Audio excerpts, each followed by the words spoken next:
Video ini berpotensi membuat Anda menjadi orang sukses. Jadi sebelum itu, like, komen, dan subscribe ya, serta nyalakan lonceng notifikasinya agar kami dapat membuat video-video yang bermanfaat untuk teman-teman sekalian.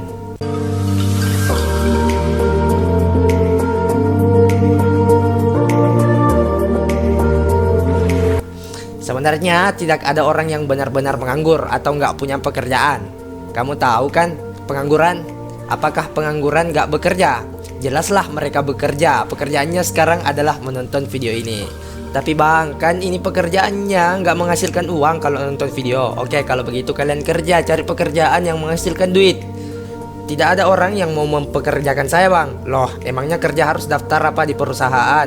Banyak pekerjaan yang bisa kalian lakukan sendiri dan dapat menghasilkan uang. Nyatanya kalian sendiri yang menginginkan status pengangguran. Di luar sana banyak pekerjaan, tapi sedikitnya gaji, padatnya jam kerja, harus disiplin dan lain sebagainya, membuat kalian mempertimbangkan kembali untuk bekerja. Saya mengerti dan saya paham bahwasanya kalian punya tanggung jawab membahagiakan orang tua, beli rumah, mobil, menikah, punya anak, sekolahin anak, dan lain sebagainya. Lantas, kalau itu menjadi alasan kalian, kapan kalian mau memulai? Semakin lama Anda berdiam dan melakukan perbuatan yang sia-sia, semakin sedikit waktu yang kalian punya, semakin banyak waktu yang kalian habiskan untuk perbuatan yang sia-sia. Problematikanya adalah ada di mindset dan beban yang dihadirkan lingkungan terhadap diri kalian. Malu terhadap pekerjaan yang dipunyai, gengsi, rasa malas, memikirkan sedikit banyaknya penghasilan, justru itulah yang membuat proses kesuksesanmu terhambat. Untuk lepas dari belenggu ini, kamu tentu harus berusaha melawan nafsu dan pengaruh lingkungan. Banyak pekerjaan yang bisa dilakukan. Dan yang pertama, jangan pikirkan penghasilan, tapi bekerjalah dulu dengan tulus. Jika menilai bahwa penghasilan pekerjaan kalian sedikit, maka bekerja keraslah. Selain itu, kalian juga harus kerja cerdas. Susunlah rencana. Dan jika ingin kaya, jadilah pengusaha. Jangan jadi buruh atau pegawai. Kemudian Anda mengeluh, tidak punya modal, tidak punya bisnis. Ada seorang petani yang pernah mengatakan ini kepada saya. Kalau saya nggak punya uang, saya kan masih punya tenaga. Ya udah, kalian segera jual jasa, terus hasilnya kasih jadi modal. Nah, nyatanya dengan uang Rp5.000 bahkan Rp500 pun seseorang sudah bisa memulai usaha. Ambil pelajaran dari Bob Sadino yang sekarang telah menjadi salah satu konglomerat di Indonesia. Awalnya dia hanya punya 3 butir telur. Kemudian dia keliling hanya berdua dengan istrinya menjual telur tersebut. Dia bersabar dan terus-menerus menjual telur sampai akhirnya telurnya menjadi ratusan butir. Akhirnya dia bisa makan. Sekali lagi, yang menghalangi adalah sifat malu terhadap pekerjaan yang hampir semua orang punya. Kemudian hadir alasan tidak tahu cara menjadi pengusaha, tidak punya ilmu bisnis. Loh, kata Bob Sadino, simpel aja kok, beli murah, jual mahal. Jualan telur aja kok mesti belajar bisnis. Itu kata Bob Sadino ya. Cara berpikir tersebutlah yang seharusnya itu kalian ambil pelajaran dari situ.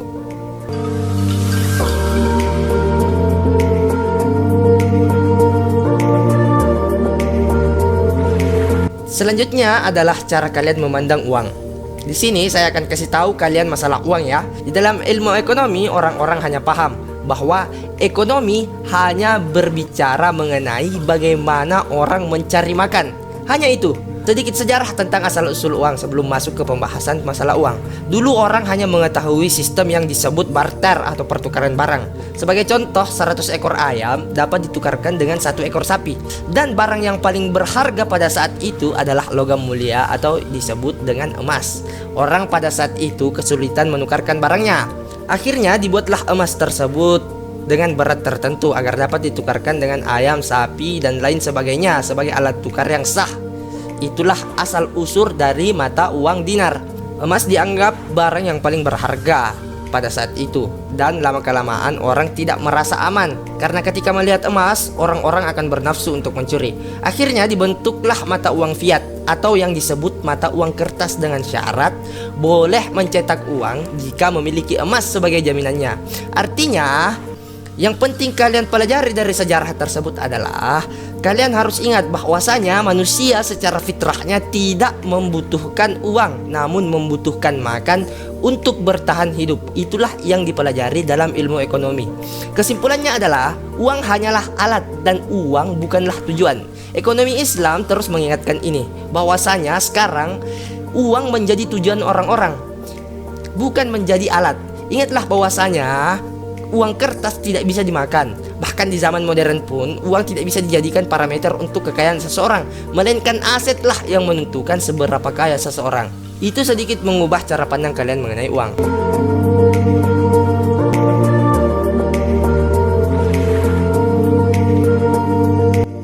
Nah, setelah memahami hal tersebut, barulah kalian bisa memulai keluar dari sifat-sifat buruk dengan cara berpikir yang terbuka. Maka ada beberapa tips buat kalian yang ingin memulai semangat baru untuk bekerja. Yang pertama adalah banyak membaca buku. Beda dari yang lain, tips ini bukan hanya menjadikan kamu orang yang sukses dalam dunia keuangan, tetapi bahkan bisa membuatmu menjadi orang yang hebat dan luar biasa. Seperti yang kalian sering dengar, buku adalah jendela dunia. Dengan buku, kalian bisa membuka pandangan yang lebih luas tentang bagaimana cara berpikir yang baik, bertindak yang baik, dan cara dunia bekerja, dan masih banyak lagi. Yang kedua adalah tertawalah dan nikmati penderitaan. Nah, jika kamu orang pintar, kamu tidak akan mengeluh, melainkan menertawakan dirimu. Ini memang cenderung seperti orang gila, tapi ketika kamu sampai pada level tersebut, itu artinya kamu telah paham bagaimana kehidupan ini bekerja. Tips kedua ini sebenarnya penuh dengan makna tersirat ya dari pembuat video. Kemudian tips yang ketiga adalah ambil resiko dan korbankan sesuatu. Ingat, tanpa mengorbankan sesuatu kamu nggak bisa mendapatkan apa-apa. Ilmu, waktu, dan uang adalah hal yang saling berpengaruh. Jika ingin mendapatkan uang, korbankan ilmu dan waktumu. Jika ingin mendapatkan ilmu, korbankanlah uang dan waktumu. Jika ingin mendapatkan waktu, maka korbankanlah ilmu dan uangmu. Kamu juga harus berani mengambil resiko. Tapi ingat ya, bedakan antara keberanian dan kebodohan. Perhitungkan seluruh sesuatu yang akan terjadi dalam hidupmu, bahkan dalam hal sekecil apapun. Kemudian, tips yang keempat adalah jangan tertipu dengan kebiasaan dunia. Ini sangat penting, apalagi menyangkut masalah keuangan.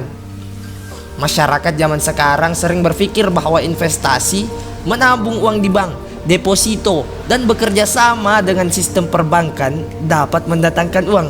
Ya, itu memang dapat menghasilkan uang yang banyak. Tapi ingat, dunia perbankan penuh tipu daya, dan hanya orang-orang yang pintar yang bisa bergelut di sana.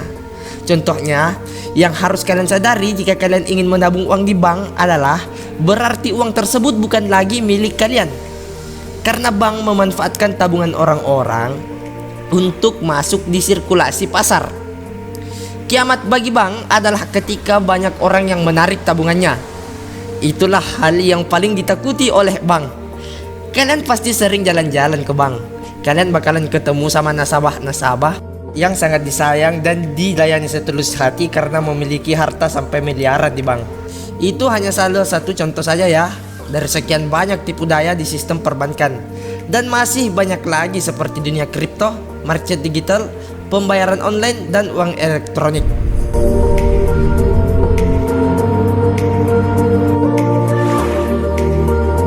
Tips yang kelima adalah melihatlah dari segala sudut pandang dan jangan takut berbeda daripada orang lain. Seperti yang saya katakan tadi guys, bahwa uang bukanlah segalanya. Uang tidak bisa dimakan, bahkan uang hanyalah kertas. Kalian juga harus paham bahwasanya harga dan nilai itu berbeda.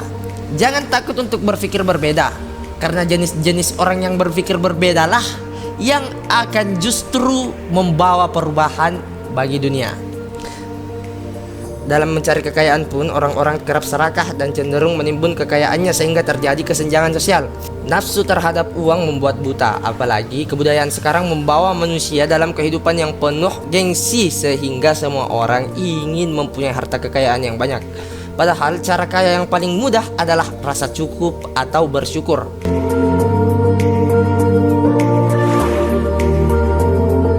Jadi, jika kalian termasuk orang-orang yang bersyukur, maka kalianlah orang yang memiliki kekayaan sesungguhnya. Terima kasih, semoga video ini dapat bermanfaat dan memotivasi teman-teman sekalian dalam mencari pekerjaan.